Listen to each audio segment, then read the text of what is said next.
This is modern homesteading. When I was about 10 years old, I started going deer and elk hunting with my grandfather.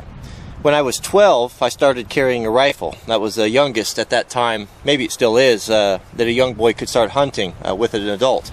And one thing Granddad always did when we were out in the field was he carried a waterproof match container. And I'd kind of forgotten about this until recently my mother had given me several of his belongings, and this was in the belongings, his waterproof match carrier. I don't remember him ever not carrying this.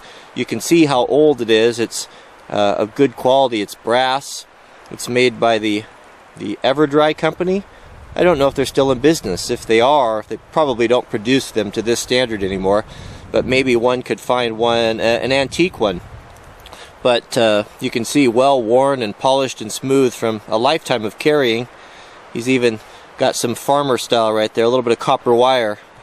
Maybe a split ring would be better. I'm going to keep it this way because it's the way he carried it, and it's nostalgic to me. So as I was going through his things, I found this and I thought, oh, just for old time's sake, I'll carry it around a little bit because I'm working a lot in the forest now and lighting fires for slash piles and things. And after carrying this for a week, I've really enjoyed it. So I wanted to kind of share with you. It's a simple thing, but sometimes it's the simple things that make life a little bit more pleasurable. He had a lanyard on it with just a piece of paracord and always carried it in his right hand pocket like this. I think from being in the war, being in the infantry, he learned to tie things down. They probably drilled it into their head, and he always tied things down hunting that were essential. And this, I've really enjoyed carrying this the last couple of weeks. I always have fire available, and I never have to worry about it coming loose. And it's critical to have the right length of paracord on here.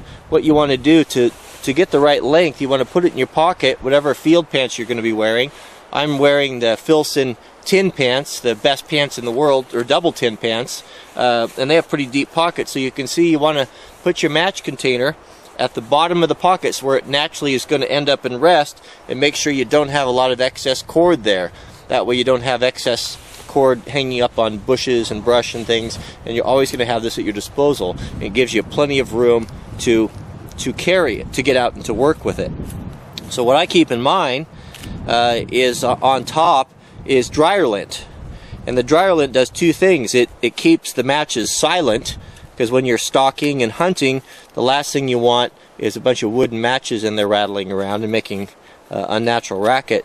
The second thing is that the dryer lint, which you can just harvest from your dryer screen, makes a wonderful fire starter. So you'll always have that. What keeps these old containers waterproof is there's a thick rubber washer up in there. So I'll keep my matches in here, and this dryer lint to get it going. I'll show you here how quickly you can carry it. Some guys like to carry a fire steel, which I carry also. The tin pants have a secret pocket here. Don't tell anyone. A secret pocket where I can carry a fire steel, which is nice. But sometimes it's just nice to have matches. You know, they're actually a little bit easier to use, especially when you're desperate. But nice, definitely nice to have both, and nice to have it tied down. So let's spark this up. I'll show you how well this dryer lint catches on.